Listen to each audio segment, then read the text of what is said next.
So this part was probably missing from the, or not clearly audible from the previous video, so I am discussing it again. So first let's answer a few questions. Number 1, or at least it will be number 6 if we consider the first 5 questions from the second video. So question number 6, give example of anti-pseudomonal cephalosporins. Give examples of anti-pseudomonal cephalosporins. You have to answer 5 cephalosporins.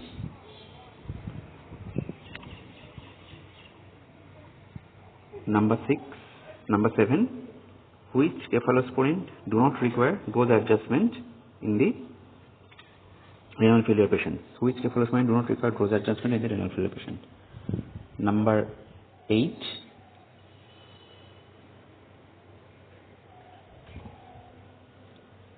what is the name the penicillin which is active against pseudomonas. Name the penicillin which is active against pseudomonas. Number 9,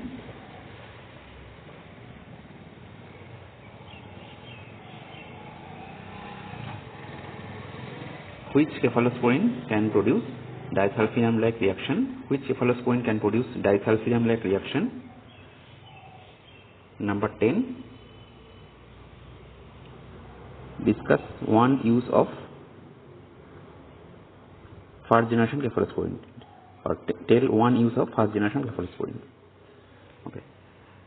Before studying monobactam, you have to remember that first generation cephalosporin like cefixime and ceftriaxone are also drug of choice for very important infection in our country, that is enteric fever, for which ceftriaxone 2 gram IV BD for initial 2 days followed by 1 gram IV BD every 12 hours until fever subsides and patient remains afebrile for 48 hours. That is the treatment strategy.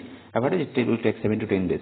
So ceftriaxone 2 gram IV BD initially for 48 hours followed by 1 gram IV BD every IV BD until patient remains afebrile for 48 hours. And it is average 7 to 10 days, and if parenteral therapy is not acceptable or patient is in not a critical condition, then we can give oral cefixime tablet, that is 400 milligram BD for 10 days. Next, monobactam. So monobactam are the drugs which is having one beta-lactam ring only, so it do not contain thiazolidine ring, which is responsible for the hypersensitivity reaction. So as most of all the beta-lactams have 2 rings, one is beta-lactam ring and one is thiazolidine ring. As monobactam has only beta-lactam ring, so it is not producing any hypersensitivity reaction.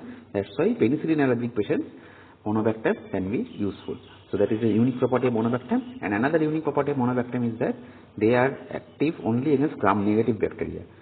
It has been postulated that the penicillin binding protein of gram-negative bacteria only with the monobactam attached with them. But for gram-positive bacteria, penicillin binding protein, monobactam cannot bind. So monobactam is one example is aztreonam. Aztreonam is the prototype of this group. It has a monocyclic beta-lactam ring. It is active against gram-negative bacilli, including Serratia and Pseudomonas. So no activity on gram-positive bacteria is to be found, or no activity on the anaerobes as well. It is well tolerated, so it lacks the major adverse effect of the penicillin or beta-lactam, that is the hypersensitivity reaction. So penicillin allergic patients tolerate aztreonam without reaction. Occasional skin rash and elevation of serum aminotransferase occur during administration of aztreonam. So aztreonam is a good beta-lactam drug having good activity against gram-negative and including Pseudomonas, and it has least allergic potential, and it can be used in treatment of the urinary tract infection, which is commonly caused by the Enterobacteriaceae. These are the gram-negative aerobic organisms. Next, carbapenems. So among the carbapenems, we have few like imipenem, meropenem, doripenem, ferropenem, artapenem, etc. Among them, ferropenem is used orally. Rest of the drugs are used IV. And remember, these carbapenems are a very reserved drug, and carbapenems are not generally destroyed by the beta-lactamase, except the carbapenems, which are actually a special variety of beta-lactamase. They are also called metallo-beta-lactamase. And so carbapenems activity is not or the carbapenem spectrum activity is not enhanced by the beta-lactamase inhibitors commonly. So that's why meropenem or imipenem is not combined with the beta-lactamase inhibitor commonly, because beta-lactamase inhibitors will not increase their spectrum of activity. If carbapenem is resistant, that is the metallo-beta-lactamase enzyme is destroyed, then that is also called carbapenemase.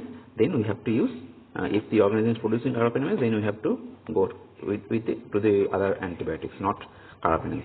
Some of the carbapenemase, remember the imipenem, it is active against gram-negative bacilli, including Pseudomonas gram-positive organisms and anaerobes, but they are not active against the Staph aureus, MRSA. Against MRSA, they do not act. They are resistant to beta-lactamase except metallo-beta-lactamase. They are inactivated by the renal dihydropeptidase in the renal tubule, and it is present in the renal tubule.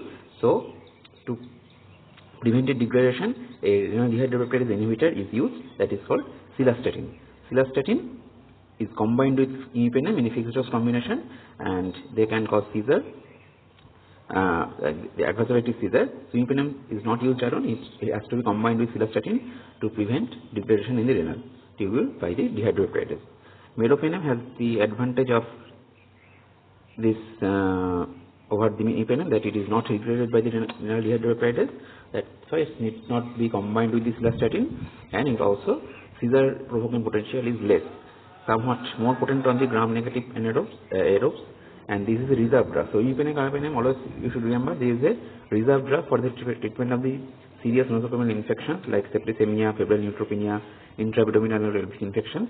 They are less likely to cause seizures, and always use imipenem and carbapenem only when culture report is showing that the organism is susceptible to these agents only, not the other agents like cephalosporin or penicillin group of drugs. So when patient is in critical condition, we need to start empirical antibiotic therapy. Start with the piperacillin tazobactam group like extended spectrum penicillin, or we can use amoxicillin clavulanic acid, or we can start with third generation cephalosporin or fourth generation cephalosporin, and then according to the culture report, sensitivity report, we can switch over to imipenem, meropenem if patient do not improve after the empiric therapy. Ferropenem or atapenem and has the advantage of using once daily, and imipenem need to be given 4 times daily, meropenem need to be given 3 times daily. So as the carbapenems are also beta-lactams, so they are by the principle of the P by MIC, that's why they need to be given more frequently so that its concentration behaves about the MIC for the most of the time. Ferropenem, it is orally active drug and acts against many gram-positive as well as gram-negative bacteria. H. influenzae monoxide catarrhalis is highly susceptible. It has been mainly used in the respiratory, ENT, and genitourinary infection, also commonly used during discharge of the patient. When patient is in hospitalized state, has received imipenem or meropenem, and after that patient is stabilized, we can continue with ferropenem in the home. And for carbapenems, penetrate the body tissue and fluids well, including the cerebrospinal fluid. Carbapenems are indicated for the infections that are resistant to other available drugs. Penicillin-resistant pneumococci, enterobacter infection, Pseudomonas infection, it should be combined with aminoglycoside. So, as the carbapenems are also beta-lactam, and beta-lactam's activity is enhanced by the synergistic activity with the aminoglycoside, that's why it can be combined with these agents. And most common side effects include nausea, vomiting, diarrhea, skin rash, reaction, and high dose may cause seizures, especially in the renal failure patients. So, this is the carbapenems and monolactams. We have discussed all the beta-lactam groups. So, for the exam purpose, remember the mechanism of action of the beta-lactams. And beta-lactamase inhibitor acts separately. Though the test of the beta-lactam ring, its main use is to facilitate prevention of the beta-lactam degradation, into the gram-negative bacteria or into Staph aureus or other gram-positive drugs, which are gram-positive organisms which are producing the beta-lactamase. Beta-lactamase inhibitor do not have their own antibacterial property, but rest of the beta-lactams like penicillin, cephalosporin, carbapenems, monobactam, they act by preventing the transpeptidation reaction, which is forming the cross-link between the two peptidoglycan layers. And major adverse effect is hypersensitivity reaction. That's why it always use skin test before injecting any beta-lactam group of drugs. And monobactam, we can give it in penicillin allergic patients, And remember the common examples of the cephalosporin. Remember at least 2 from each generation, and cephalosporin generation, it is enhanced gram-positive activity in the first generation, but as the generation progresses, gram-negative activity is enhanced. And carbapenem, imipenem, meropenem, these are the reserve drug for say serious infection, maybe mixed infection, but always keep it, don't use it empirically, because unnecessary use will produce resistance. And remember the ampicillin-amoxicillin difference. Amoxicillin can be given 3 times a day, but ampicillin can be given 4 times a day, and amoxicillin has lesser gastric intolerance, lesser chance of diarrhea, but ampicillin has the advantage of using it in Shigella and Listeria. Okay, so my next few questions, number 11.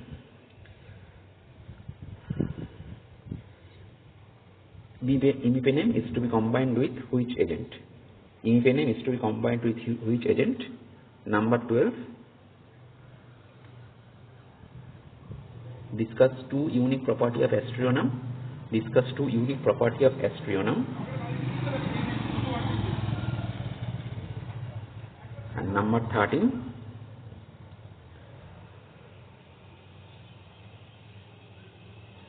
Discuss 2 advantage and 2 disadvantage of ampicillin over amoxicillin. 2 advantage and 2 disadvantage of ampicillin over amoxicillin. So these are the questions you need to answer. And other cellular synthesis inhibitors are vancomycin, digoxin, phosphomycin, acetylcysteine, cyclosin, etc. We have discussed their mechanism during that video of cell wall synthesis. So once again I am recapitulating. Vancomycin inhibits the D-ALA ligase enzyme, which is this D-alanine terminal 2 position, 4th and 5th position of the pentapeptide sequence is that is the terminal part is catalyzed by this D-ALA ligase, and that they inhibit this attachment of the 5th amino acid to the 4th amino acid. Thus pentapeptide sequence is blocked, synthesis is blocked, and they cannot bind to the N-acetylmuramic acid, and the subsequent pathway of the cellular synthesis is blocked. And remember, vancomycin, it kills the beta-lactamase producing Staphylococcus aureus, that is the major use is MRSA, methicillin-resistant Staphylococcus aureus, and it can cause histamine release, that's why it can cause red man syndrome due to widespread phosphorylation. And ticoplanin is also glycopeptide antibiotic. The mechanism is similar to the vancomycin. Other cellular synthesis inhibitor, phosphomycin inhibits the MUR-A synthesis, that is the enzyme which is responsible for production of the N-acetylmuramic acid from N-acetylglucosamine, and the subsequent pathway of cellular synthesis is blocked. Pacitresin inhibits the bactropenol moiety. Bactropenol is carrying the peptidoglycan, N-acetylmuramic acid, N-acetylglucosamine from cytoplasm to the outside cell membrane, where next process of cellular synthesis is going place. So phosphomycin inhibits that bactropenol mediated transfer of the peptidoglycan layer, and cycloserine inhibits on racemase enzyme, that is the D-ALA to LLR to DLR racemase, that is the 4th amino acid. So in 4th and 5th amino acid are D-alanine, but commonly initially this 4th amino acid is L-alanine, which is converted to D-alanine by this racemase enzyme, and cycloserine blocks that. And it is exclusively used for the treatment of the tuberculosis though, and it is a commonly used second generation second line drug of tuberculosis. So assessment, this is the discussion of the assessment. All of the drugs are beta-lactam antibiotics except vancomycin, because vancomycin is the glycopeptide antibiotic, others are beta-lactam drugs. Number 2, all of the beta-lactams have extended spectrum action except fluoxacillin, which is the anti-cephalococcal penicillin. Number 3, which cephalosporin has no activity against the Pseudomonas? Answer is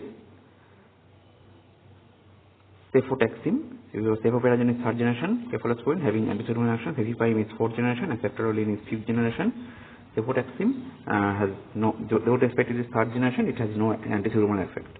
Which drug can be used in treatment of MRSA infection? Answer is linezolid. It can be used in MRSA as well as vancomycin resistant Staph aureus infection. Which drug require dose adjustment in patients with renal failure? Ceftriaxone, cefoperazone do not require dose adjustment, so answer is ampicillin. Which all are cellular synthesis inhibitors except vancomycin, except linezolid again. Number 6, linezolid. Penicillin is drug of choice in all infections except, the answer is H. influenza pneumonia, gastric gangrene caused by Clostridium perfringens, secondary syphilis caused by treponema, and sometimes strep pneumonia. Penicillin can be used, and all of the following are active against Pseudomonas except ceftriaxone. Suivenem is a carbapenem having anti-pseudomonal effect. Piperacillin is a penicillin having anti-pseudomonal effect. Ceftriaxone having anti-pseudomonal effect, but ceftriaxone do not have. Which of the following drugs doesn't have activity against gram-positive? Answer is aztreonam. It is exclusively active upon the gram-negative. An addition of which drug will be helpful in increasing ampicillin action? So answer will be all of the above, because amikacin is the synergistic effect on the ampicillin, and being an aminoglycoside. Probenecid increases the duration of action of the ampicillin because it retards the excretion of the ampicillin. And sulbactam, which is a beta-lactamase inhibitor, it can be combined with ampicillin so that it remains active against the gram-negative bacteria. Okay. Thank you.